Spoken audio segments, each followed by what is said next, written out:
Hi everyone. Today we are going to discuss Financial Accounting 1 paper pattern. Right. We are having two sections. Section A, 8 small questions are given in which you have to attempt to 5 short questions. So 5 into 4 marks each question. Total 20 marks from section A. Section B, 10 long questions are given in which you have to attempt to 5 questions. So 5 into 12 is equal to 60 marks. 20 from short questions, 60 from long questions. Total 80 marks. Total 80 marks. Generally, section B, in section B, right, we are having 5 units. From each unit to 2 questions are given. From each unit 2 questions are given. Right, as per the latest amendment or otherwise changes in the examination pattern, time is extended to 3 hours. Before this examination 2 hours, from this examination onwards, so 3 hours time is given for completion of your examination. So now in unit 1 there are 3 important questions. Number 1 question is journal entries.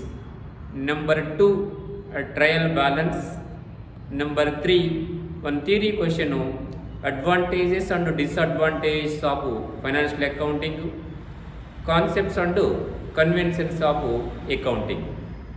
These 4 questions are important from unit 1. Most of the cases, one question is given from the journal entries. Second question may be either trial balance or theory questions are given. While passing the journal entries, important points are there. Most of the students are doing mistake while passing the journal entries. They are unable to understand between the goods and assets or goods versus assets. What is meant by goods? Goods is nothing but if articles or things which are purchased for the purpose of resale. Which are purchased for the purpose of resale. Such articles or things are called as the goods.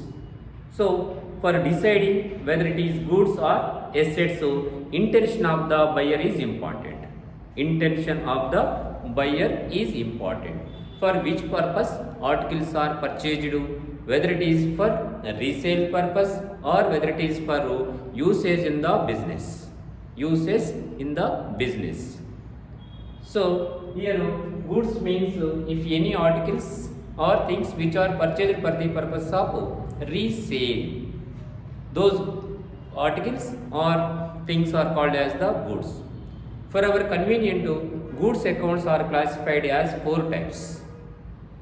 So here types of goods accounts. So first one is purchase account, sales account, purchase returns account, sales returns account. Here some rules and regulations are there how the goods account is recorded in the books of accounts. Number 1, purchase account. Purchase account is always generally debited when goods are purchased. Purchase account is form part of the goods account. Students are doing mistake even though assets purchased, purchase account is debited because they don't know the difference between the goods and assets. Purchase account is part of the types of goods account.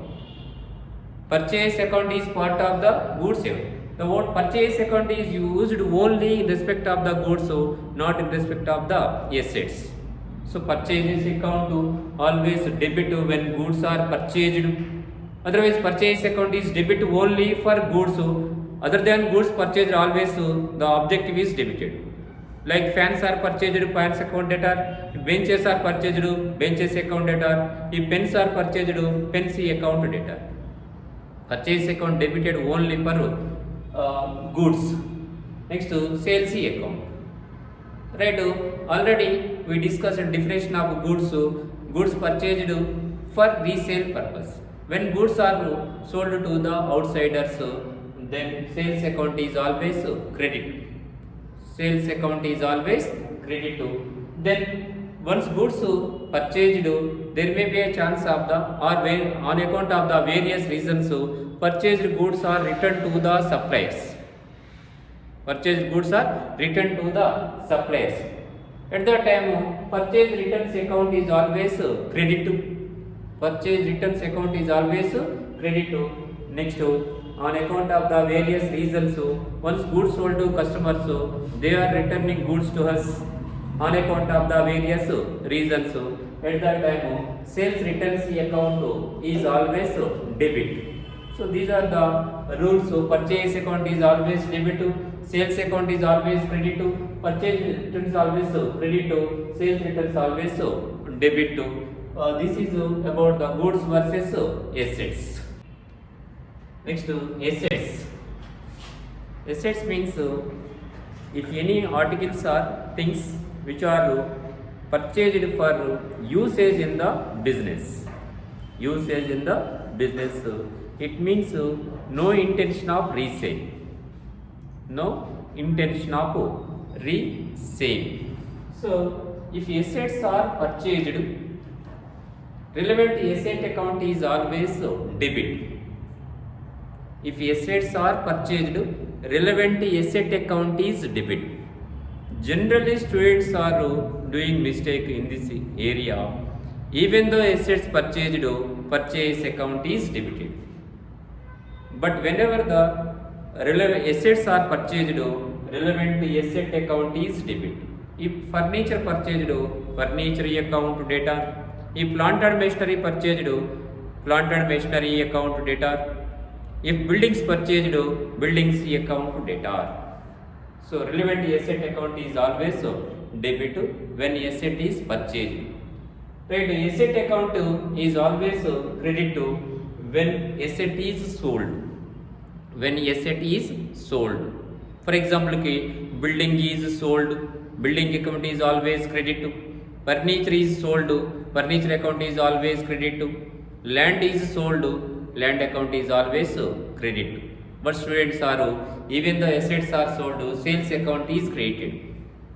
They don't know the difference between the goods and assets. If you are able to understand the difference between goods and assets, then you are passing the correct entries for goods, for assets. If assets purchased, relevant asset account is always debit. If goods are sold, relevant asset account is always credit. So this is important while passing the journal entries. So goods versus assets is important. Next, important point here, cash transaction versus credit transaction. This is also most important while passing the journal entries. Students are getting confusion whether it is a cash transaction or credit transaction. If it is a cash transaction, we must account for the cash. If it is a credit transaction, we must account for the name of the person. That's why first you have to target the identification of credit transactions and cash transaction from the given question. So which is the credit transaction, which is the cash transaction. For that purpose, here some rules are given how to identify the cash transactions. Right, cash transaction identification rules. If any transaction is given without the words of cash and name of the person, cash and name of the person. For example, salaries, no cash word, no name of the person. Salaries, wages, rent, like that. That is treated as the cash transaction. No prefix, no suffix of the cash. Only salaries, only wages, only rent. This is example for first identification of cash transaction. If any transaction is given without the words of cash and name of the person. Next, second one.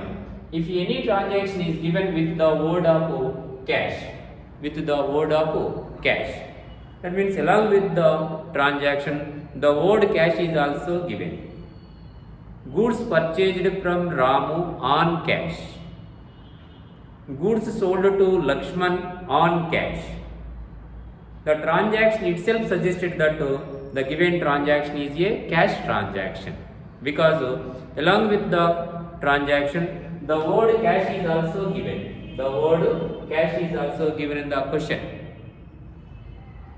So the transaction itself suggested that the given transaction is a cash transaction. Building purchased from A and Co on cash. Furniture sold to B and Co on cash. So this is the second rule, identification of cash transactions. Next one, third one. If any transaction is given with the words of cash and name of the person, cash and name of the person, both are given. In 3A, that means in case of the first one, without the words of cash and name of the person. In C, we are giving the transaction like that of cash and name of the person, both are given in the third point. But in first point, no cash, no name of the person.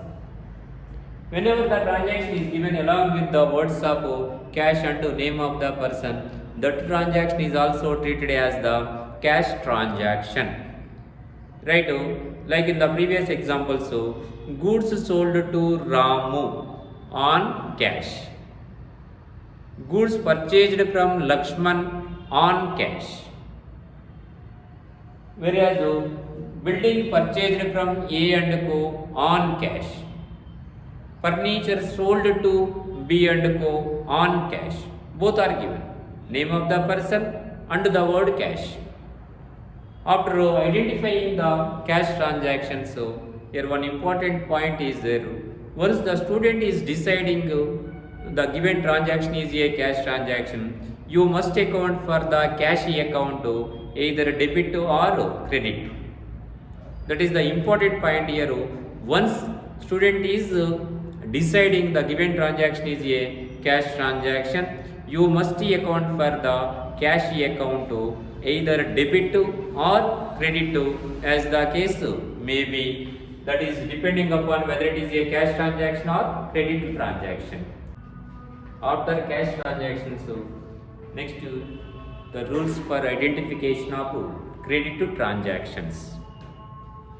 The first rule is, if any transaction is given only with the word of name of the person, only name of the person. Already examples are there. Goods purchased from Lakshman only. Goods purchased from Lakshman. This transaction is given only with the word of the name of the person. Such transaction is treated as the credit to transaction. Second one, if any transaction is given with the words of name of the person and the word credit, and the word credit. Goods purchased from Lakshman on credit. Goods purchased from Lakshman on credit. Goods sold to Ramu on credit. Building purchased from A and Co on credit. Furniture sold to B and Co on credit. So here two words are given, name of the person and the word credit. In first case only name of the person is given. Right, while passing the journal entry, the student is very careful. Once any transaction is decided as credit transaction, we must account for the name of the person, either debit or credit as the case may be. As the case may be.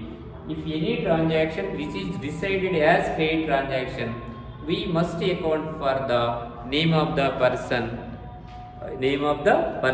either debit or credit as the case may be. Next important area, capital versus drawings. Capital versus drawings. Capital means any amount which is invested by the owner into business from his own sources. From his own sources, such amount is called as the capital. At the time of capital amount is introduced by the owner into the business, generally the following entry is passed: cash account debtor to capital account. Cash account debtor to capital account. After completing the capital, next to drawings. Drawings means any amount or any source of amount which is used by the proprietor or owner of the business for his personal purpose or for his private purpose, then such amount is called as the drawings. Drawings are two types: drawings in the form of cash, drawings in the form of goods. If it is in the form of the cash, drawings account debtor to cash account. So in the given question it was clearly mentioned, right, cash is used for personal purpose, drawings account debtor to cash account. Students are getting confusion. Sometimes even though goods are used for personal purpose, drawings account debtor to cash entry is passed. That's why we are segregating, we are dividing the drawings two types, in the form of cash, in the form of goods.